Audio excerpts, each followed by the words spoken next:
What I'd like to do to start with is to share some what I think of as success stories for my students. Now, I teach entrepreneurship here at the University of Waterloo.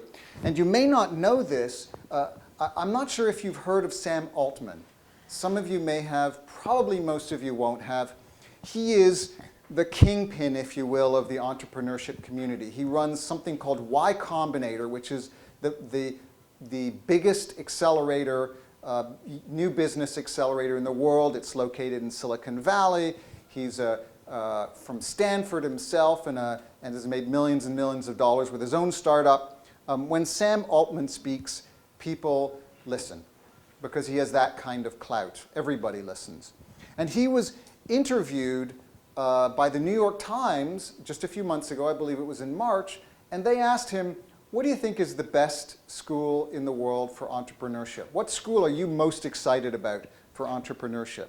And the natural assumption was that he might mention Stanford, because that's where he's from, and it's Silicon Valley, or possibly Berkeley, or Harvard or MIT would have been great choices as well.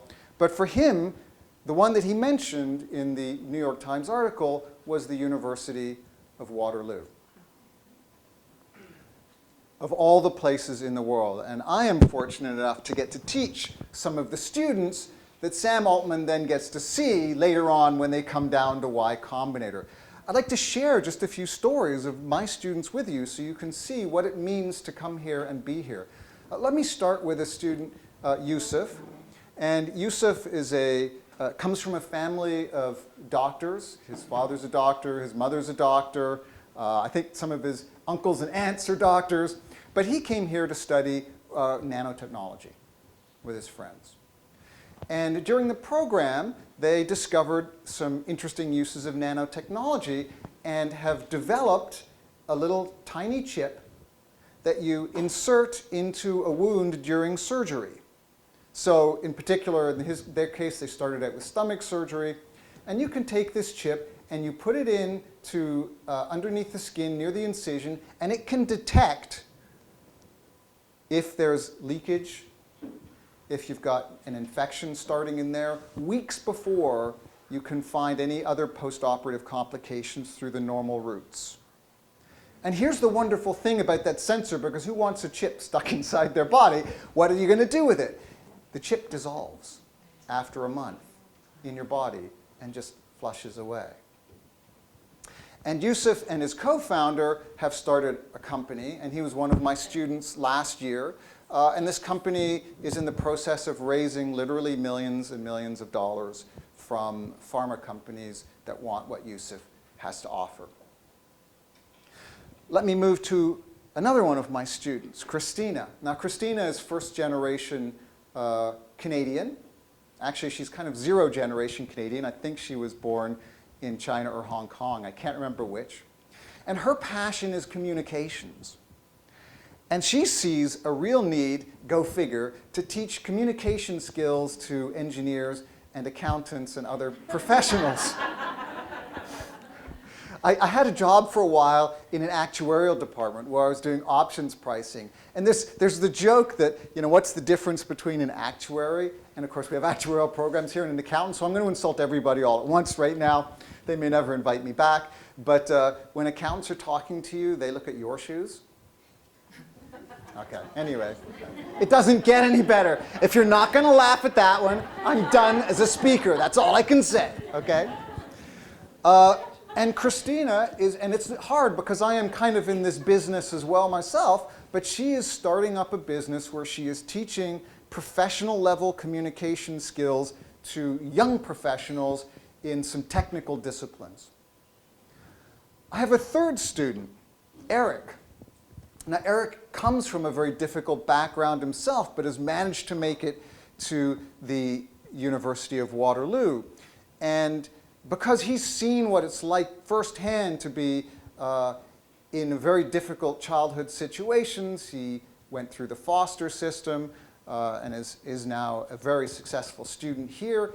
He wants to set up small micro homes for high school students to give them an alternate place to live, surrounded by university students, so it's to be university students and 1 or 2 high school students in these homes, to help them discover this joy of learning and the ability to complete high school having a real support network that kind of gets their problems around them. Now, I don't know if any of these 3 students that I've just shared stories about with you will succeed in their businesses. I don't know that. Frankly, most businesses or social entrepreneurship venues fail. But what each of them have is this sense of making something new happen. And that's what being an entrepreneur is all about. It's about making new things happen. Okay, let's stop for just a moment. And let's talk for a second about employers and what employers want. Employers today are not like the employers when I came out of school for the first time a whole bunch of years ago. They want different things. They want students who now have more passion than they did, who have more skills, who can hit the ground running. What they want is something, what we call now is an agile employee. They want T-shaped employees. Now, I don't know if you've heard the word T-shaped before. So in a sense, this next couple minutes is brought to you by the letter T. It's kind of, yeah. Now, if I could do a Kermit imitation, it would be even better. So this is brought to you by the letter T. And what do we mean by T-shaped employees? They want people who have a deep mastery and passion for getting something done. That's the vertical part of the T. They want that deep mastery.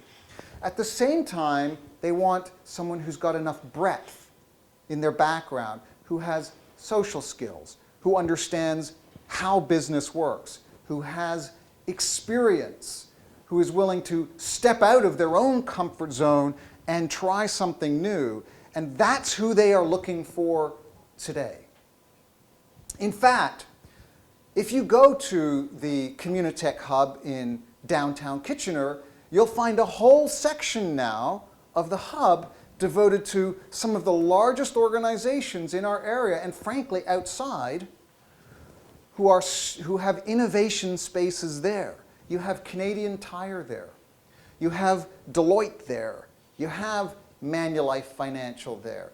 And on it goes, because employers also realize that to survive in the world we have today, you can't do the same job year after year after year. And so they're looking for students who can not only come in and hit the ground running, but can run in a different direction when a different direction is needed. Well, where do we get those students from? How do we find them? Let me suggest to you that the kind of programs that we have here at Waterloo, the kind that produce the Yusufs and the Christinas and the Erics, are ultimately what is wanted by our employers. Let me give you some examples. We don't have a traditional business program where you study business for 4 years. But you know what? I used to teach in a program like that. I have my MBA from a program like that. And the goal of those programs are to produce senior executives and middle managers. I don't know about you, but I have never had a student who was hired to be a senior executive or a middle manager. Besides which, at that point, they may know how to be a senior manager or a middle manager, but do they know the business? If you're working for a chemical company, what do they know about chemistry? If you're working for an IT shop, what do they know about IT? If you're working in a service firm, what do they know about working in a service firm? What you want are students with that core of expertise, some breadth, and enough experience to hit the ground running. Here's what we do at Waterloo that's different. And for my money, it's an innovative program that is the future of business programs everywhere. Because realistically, about 20% of our students here are business students. But they're not just business students, they are science plus business students. They're engineering plus entrepreneurship students.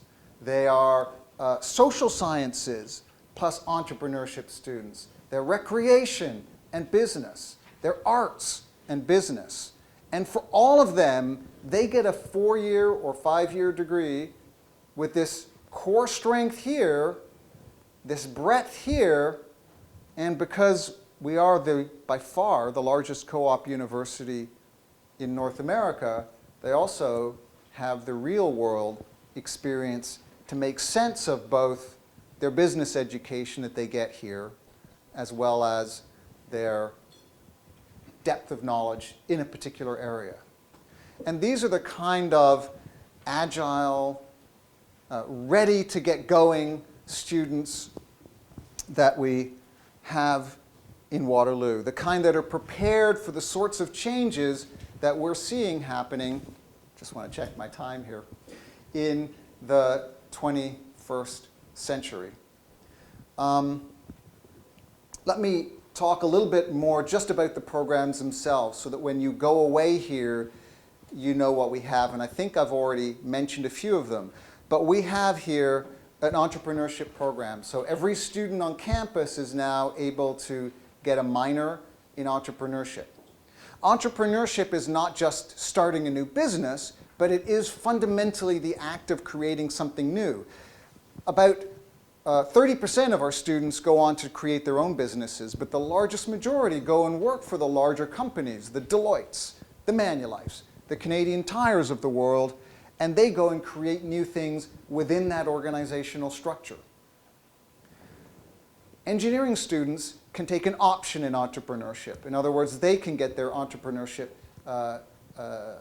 business skills with us as well. And when you take a look, for example, at the students who regularly win the hackathons, who win the awards here for final projects, a lot of them are our students because they not only know how to build some cool new thing, they understand how to make that relevant to the rest of the marketplace and to other people.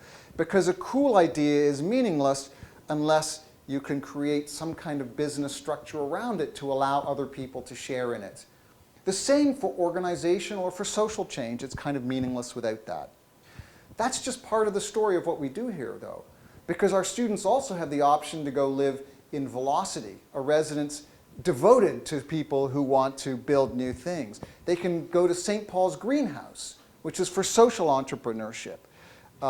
They can participate in any number of wonderful events here. They have also one advantage that almost no other school in North America has, and it's a distinct thing that may sound small, but it's huge.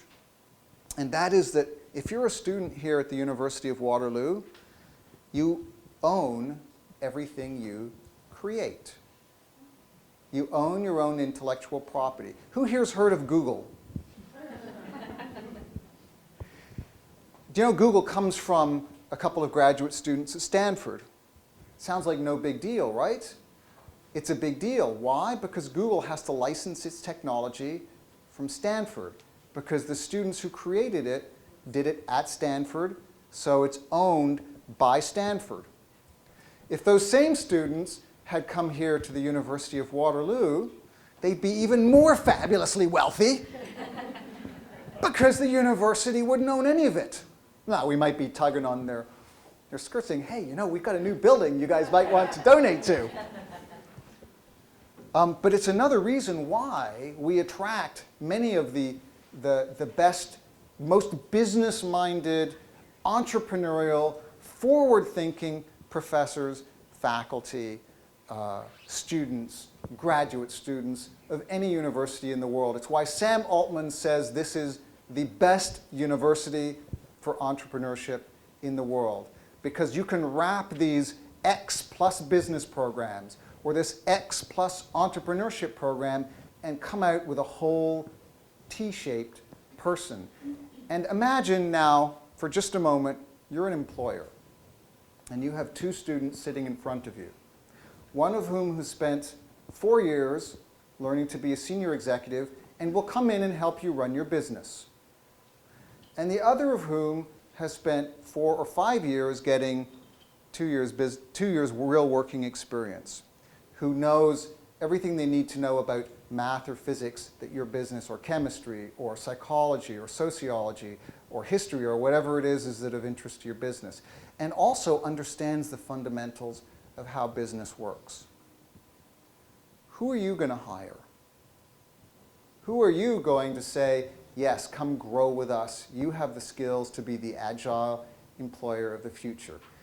And I would suggest to you in closing that students who come with some of the words that you've described here exactly to me, who have passion, who have mastery, who want to provide meaning in their work and in their lives, those are the students that we create here in our business programs at the University of Waterloo. And I think those are the students that, frankly, you should be sending to us. So on that note, I'll thank you all very much and be available to answer questions afterwards.